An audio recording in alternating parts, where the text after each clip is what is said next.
इतने सारे लोग हैं। वो ऑटो वाला जब उस लड़की के साथ बदतमीजी कर रहा था, खींच के बिठा रहा था, उस समय रोकने का प्रयास करना चाहिए था। जहाँ पे आप खड़े हैं यहीं पे एक लड़की को किडनैपिंग करने की कोशिश की गई है। उस छात्रा के साथ गलत करने का प्रयास किया। एक ऑटो वाले ने उस छात्रा को खींच के अपने ऑटो में बिठा लिया और ऑटो लेके फरार हो गया इस डबल डेकर पे। और यहाँ पे 1:15 पे एक लड़की को खींचा जाता है, ऑटो में बिठाया जाता है। जरा सोचिए, बिहार के माता पिता अपने बच्चे को बिहार में रह के, लड़कियों को बिहार में रख के कैसे पढ़ाएंगे। बिहार के राजधानी पटना में दिन दहाड़े ऑटो वाले ने एक लड़की को किडनैपिंग करने की कोशिश करते हैं और लड़की की साहस इतनी रहती है कि वो लड़की जो है ऑटो से कूद के भाग जाती है। अब सोचिए जरा, इतना बड़ा कांड बिहार के राजधानी में हो जा रहा है और भरी दोपहरिया में, और अभी तक ऑटो वाला फरार है। अब सोचिए जरा, बिहार की लड़कियां कहाँ सेफ है। होटल में जा रही है तो उनके साथ घटना घट जा रहा है, ट्रेन में जा रही है तो उनके साथ घटना घट जा रहा है, पटना के राजधानी में ऑटो पे बैठ रही है तो उनके साथ घटना घट जा रहा है। देखिए मनीष भैया हैं, आखिर बिहार की लड़कियां जो है कहां सेफ है। ये देखिए जहां पे आप खड़े हैं यहीं पे एक लड़की को किडनैपिंग करने की कोशिश की गई है। सबसे पहले जहानाबाद कांड हुआ। हॉस्टल में लड़की थी, अभी तक अपराधी नहीं पकड़ा गया। उसके बाद से एक ट्रेन से लड़की जा रही थी गया में, उसको ट्रेन से उतार लिया गया। अपराधी के साथ क्या हुआ अभी तक उसका पूरा जानकारी नहीं है। हालांकि सुनने में आया है कि वहां के अपराधियों को पकड़ के जेल में डाल दिया गया।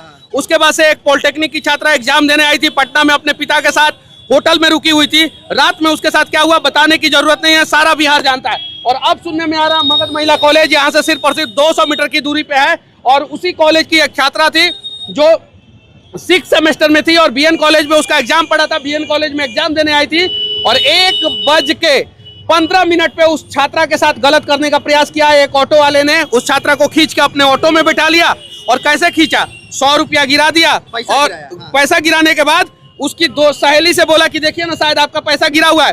सहेली पैसा उठाने गई और उसके बाद से उस छात्रा का हाथ खींच के ऑटो वाले ने अपने ऑटो में बिठा लिया और ऑटो लेके फरार हो गया इस डबल डेकर पे। और अब सीसीटीवी कैमरा कह रहा है कि नहीं, हम नहीं बताएंगे कि नंबर क्या है। अब सोचिए जरा, पटना में हर एक चप्पा पे कैमरा लगा हुआ है। यहाँ पे 100 से ज्यादा कैमरा लगा हुआ है। सुनने में आ रहा है कि एआई कैमरा लगाया जा रहा है पटना में। गिन के देख लीजिए, 1000 से कम कैमरा होगा तो जो बोलिएगा 100। ये सारा गिन के देख लीजिए, प्राइवेट और सरकारी सारा कैमरा गिनिएगा तो 1000 से ज्यादा कैमरा होगा इस जगह पे। ये बहुत वीआईपी एरिया है, हाईली सेंसिटिव एरिया है और सरकार का पूरा ध्यान रहता है इस पे। हर एक प्रदर्शन और ना जाने क्या क्या चीजें यहाँ पे होता है। और ये एरिया में आप देखिएगा, कहीं भी ऑटो, कहीं भी टेम्पू, कहीं भी बस, कहीं भी सही ढंग से नहीं खड़ा रहता है यहाँ पे। और देखिए ना, एक इधर लेके आ रहा है, एक उधर लेके जा रहा है, कहीं भी। और यहाँ पे पीछे ये देखिए कितना मतलब कि वीआईपी एरिया है, डबल डेकर पुल है। और यहाँ से पटना विश्वविद्यालय, NIT, गुरुद्वारा साहिबा, सब्जी बाग, GM road, Makhania Kuan, BN college, civil court, PMCH जाने का ये रास्ता है। और यहाँ पे 1:15 पे एक लड़की को खींचा जाता है, ऑटो में बिठाया जाता है। जरा सोचिए, बिहार के माता पिता अपने बच्चे को बिहार में रह के, लड़कियों को बिहार में रख के कैसे पढ़ाएंगे। अब जरा सोचिए, लड़की जो है एग्जाम देने के लिए आई थी, एग्जाम देकर निकलती है, ये घटना घट जाता है। 50 मीटर दूरी पे यहाँ पे पटना पुलिस का, यहाँ पे देखिए 50 मीटर पे जब घटना घट रहा होगा तो कोई ना कोई पुलिस वाला 10 मीटर की दूरी पे खड़ा जरूर होगा। ऑटो वाले से बात जरूर कर रहा होगा, टोटो वाले से बात जरूर कर रहा होगा, जरूर कर रहा होगा। डर खत्म हो गया है क्या अपराधियों का?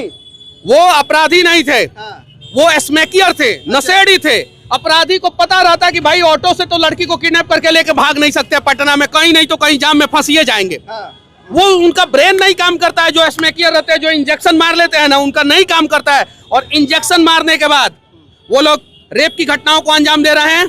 वो लोग अनेकों प्रकार की घटनाओं को, मर्डर और भी बहुत सारी चीजें, चोरी, छिनतई, चैन स्नैचिंग। यहाँ पे तो विधायक जी के भाई का चैन स्नैचिंग कर लिया गया था बिहार में, राजधानी पटना में। विधायक जी के भाई का, विधायक जी के परिवार का, मंत्री जी के परिवार का चैन स्नैचिंग हो जा रहा है। और बिहार के लोग जात के नाम पे झंडा उठा रहे हैं, हम फलाना जात के, हम तो फलाना जात के।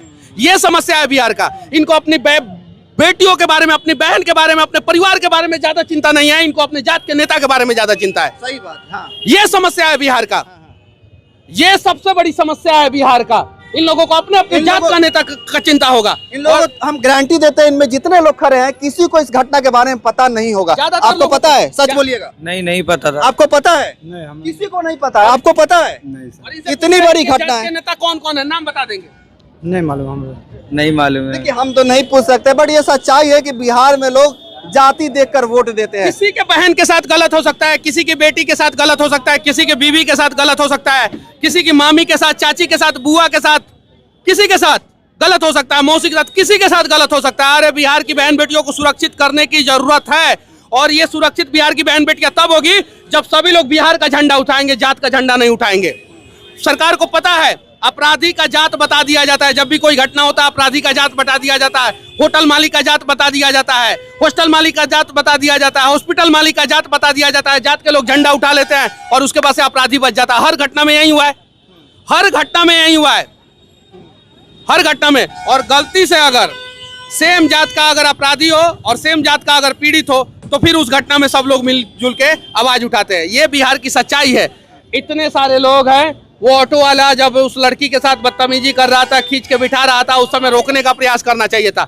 आगे वो जो लड़की ऑटो से कूद जाती है, नीचे गिरती है, और उसके बाद से एक डायल 112 की गाड़ी थी, वो उसके पास जाती है और मदद मांगती है, उसको मदद नहीं मिलता है।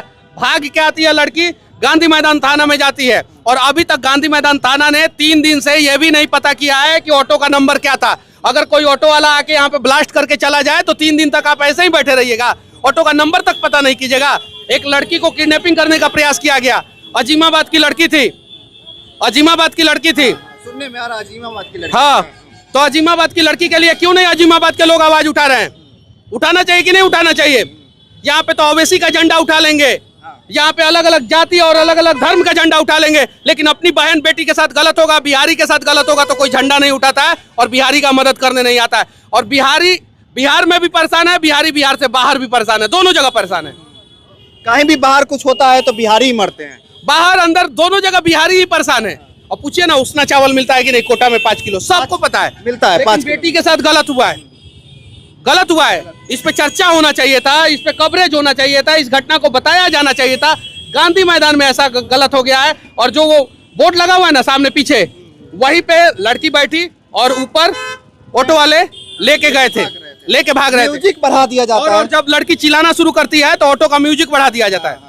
तो देखिए इतना बड़ा घटना घट गया है और किसी को पता नहीं है, तो ये वीडियो शेयर कीजिए, जितना हो सके शेयर कीजिए, ताकि वो मासूम को जो है उसको जो है न्याय मिल सके। और इस वीडियो को जरूर आगे शेयर कीजिएगा, पहुंचाइएगा, बिहार के लोगों को जनाइए कि बिहार की राजधानी पटना में क्या क्या हो रहा है। बहरहाल इस वीडियो को शेयर कर दीजिएगा। आपका बहुत बहुत धन्यवाद। जय हिंद।